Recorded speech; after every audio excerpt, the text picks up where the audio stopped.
ಓಂ ಶ್ರೀ ಮಾತ್ರೇ ನಮಃ. ನಮಸ್ಕಾರ ಸ್ನೇಹಿತರೆ, ಆಲ್ರೌಂಡ್ ಕ್ಲಾಕ್ ಕನ್ನಡ ಚಾನಲ್ಗೆ ಸ್ವಾಗತ ಸುಸ್ವಾಗತ.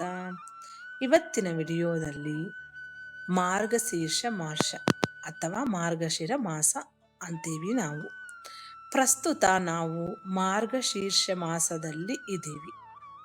ಈ ಮಾರ್ಗಶಿರ ಮಾಸದಲ್ಲಿ ತುಳಸಿ ಹೂವಿನಿಂದ ಹೀಗೆ ಮಾಡಿದರೆ ಸಮಯಕ್ಕೆ ಸರಿಯಾಗಿ ಕೆಲಸಗಳೆಲ್ಲ ಮುಗಿಯುತ್ತೆ. ಈ ವಿಡಿಯೋ ಪೂರ್ತಿ ನೋಡಿ, ನಿಮಗೆ ಇಷ್ಟ ಆದರೆ ಶೇರ್ ಮಾಡಿ.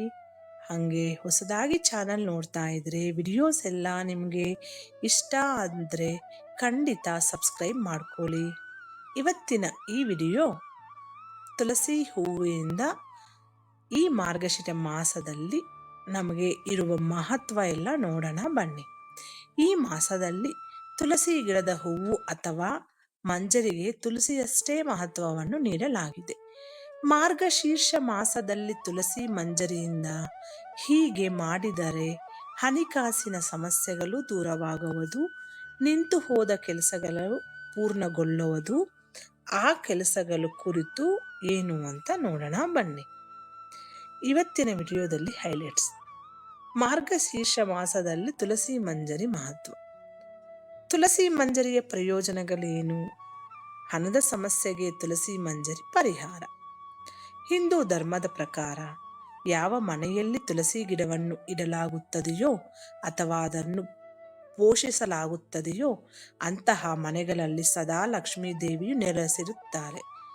ತುಳಸಿ ಗಿಡವನ್ನು ತಾಯಿ ಲಕ್ಷ್ಮಿಯ ರೂಪವೆಂದು ಪರಿಗಣಿಸಲಾಗಿದೆ. ತುಳಸಿಯನ್ನು ನಾವು ಎಷ್ಟು ಪೂಜಿಸುತ್ತೇವೋ ಅಷ್ಟು ಲಕ್ಷ್ಮೀ ದೇವಿ ನಮ್ಮ ಮೇಲೆ ಸಂತುಷ್ಟಳಾಗುತ್ತಾಳೆ.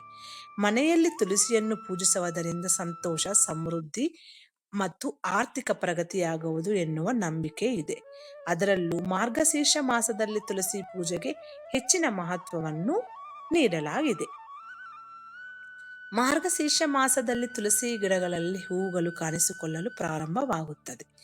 ಇದನ್ನು ತುಳಸಿ ಮಂಜರಿ ಎಂದು ಕರೆಯಲಾಗುತ್ತದೆ.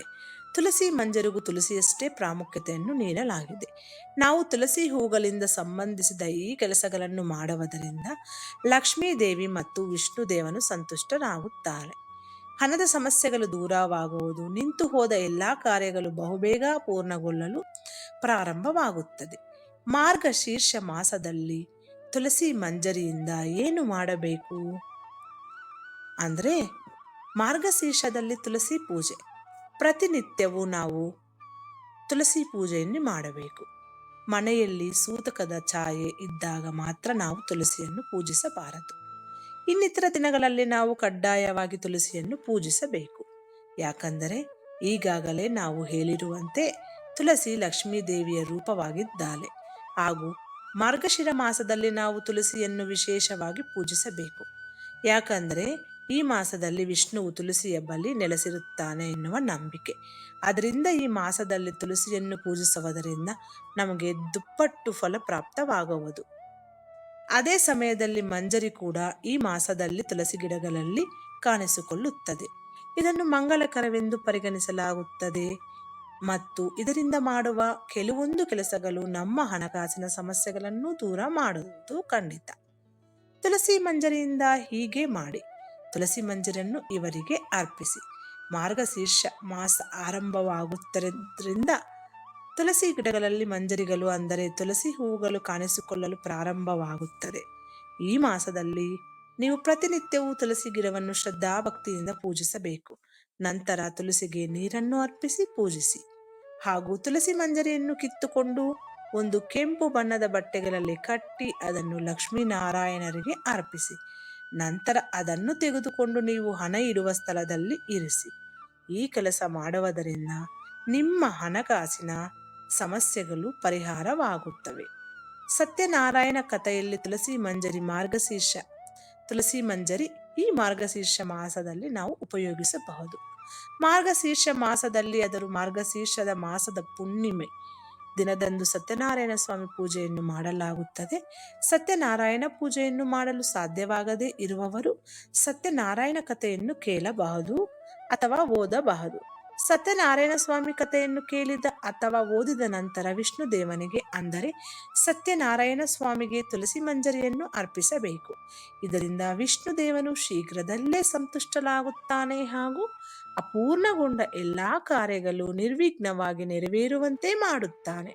ಸತ್ಯನಾರಾಯಣಗೆ ತುಳಸಿ ಮಂಜರಿಯನ್ನು ಅರ್ಪಿಸುವುದರಿಂದ ವ್ಯಕ್ತಿಗೆ ಆರ್ಥಿಕ ಪ್ರಗತಿಯಾಗುವುದು ಎನ್ನುವ ನಂಬಿಕೆ ಇದೆ. ತುಳಸಿ ಮಂಜರಿ ನೀರು. ತುಳಸಿ ಮಂಜರಿಗೆ ನಿಮ್ಮ ಮನೆಯಲ್ಲಿರುವ ನಕಾರಾತ್ಮಕ ಶಕ್ತಿಯನ್ನು ದೂರ ಮಾಡುವ ಶಕ್ತಿ ಇದೆ.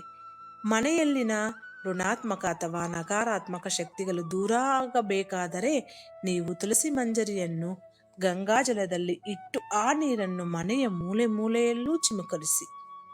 ಇದರಿಂದ ಮನೆಯಲ್ಲಿ ಧನಾತ್ಮಕ ಶಕ್ತಿ ವೃದ್ಧಿಯಾಗುತ್ತದೆ. ಈ ವಿಡಿಯೋದಲ್ಲಿರುವ ಎಲ್ಲ ಅಂಶಗಳು ನಿಮ್ಮ ಸ್ವಂತ ವಿವೇಚನೆ ಬಳಸಿ ನಿರ್ಧಾರಗಳೆಲ್ಲ ತೆಗೆದುಕೊಳ್ಳಿ.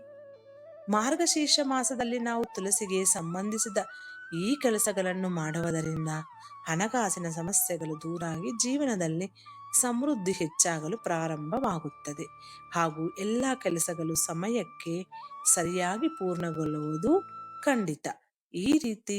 ಈ ವಿಡಿಯೋ ನಿಮಗೆ ಇಷ್ಟ ಆದರೆ ಖಂಡಿತ ಸಬ್ಸ್ಕ್ರೈಬ್ ಮಾಡ್ಕೊಳ್ಳಿ. ಮುಂದಿನ ವಿಡಿಯೋದಲ್ಲಿ ಸಿಗೋಣ. ಅಲ್ಲಿವರೆಗೂ ಧನ್ಯವಾದಗಳು.